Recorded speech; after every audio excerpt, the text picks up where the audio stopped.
ألم يأن للذين آمنوا أن تخشع قلوبهم لذكر الله وما نزل من الحق ولا يكونوا كالذين أوتوا الكتاب من قبل فطال عليهم الأمد فقست قلوبهم وكثير منهم فاسقون۔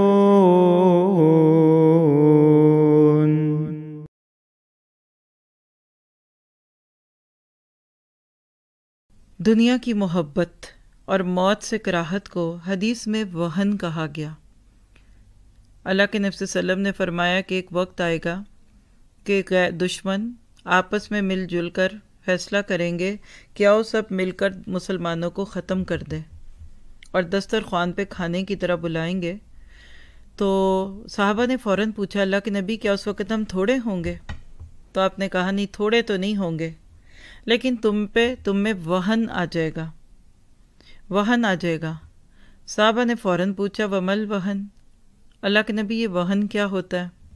تو آپ نے 2 لفظوں میں اس کو سمیٹ دیا، حب الدنیا و کراہیت الموت۔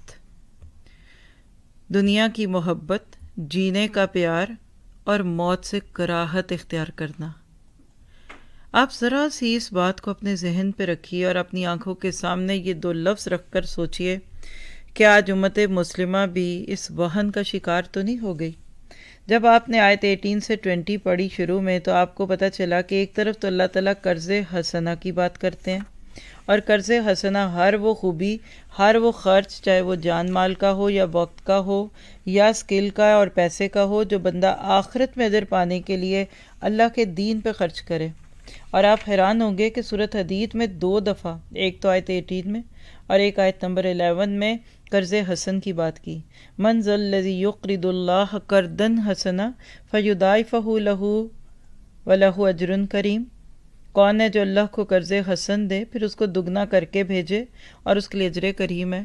صحابہ کا تو اس پہ جو عمل تھا وہ تو آپ نے سنا ہی ہوا ہے، بہت دفعہ سنا ہوگا کہ پورے پورے گھر اور باغات اٹھا کر لے آئے، اور آپ نے جابر کے بھی قصے سنے ہوں گے اور اسی طرح سے باقی صحابہ کے بھی۔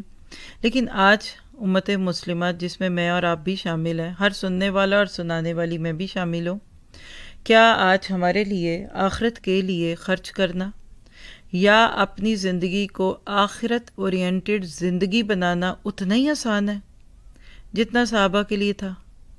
تو جواب سب کو معلوم ہے۔ ان المصدقین والمصدقات وقرضوا اللہ قرضا حسنا میں آیت 18 میں دوبارہ اللہ تعالیٰ جب یہ جملے بول دیتے ہیں تو پھر باقیوں کا تو ہمیں نہیں پتہ، وہ تو بیچارے ابھی باہر ہیں، بہت دور ہیں، لیکن میں نے دیکھا کہ ہم قرآن پڑھے ہوئے لوگوں کے بھی دلوں سے دنیا کی محبت نہیں جاتی۔ سامان 100 برس کا پل کی خبر نہیں، بچوں کے سارے خرچے پورے کر کے بھی ان کے اگلے 10 سال والے خرچے بھی دل دماغ میں ہوتے ہیں، لیکن اللہ کا دین اور آخرت اس کو بس وہ 2.5 پہ بھی بڑا رو دھو کے بھی رکھتے ہیں، اور اس میں سے بھی کچھ بچانے کو چاہتے ہیں۔ وجہ کیا ہے؟ لعب و لہو، زندگی کے کھیل کھلونوں میں کھو گئے، وزینت و تفاخر میں کھو گئے، اور وتکاثر فی الاموال والاولاد میں کھو گئے۔ تو آخری فیصلہ اللہ کا کیا ہے کہ یہ متاع الغرور ہے، یہ دھوکے کا سامان ہے۔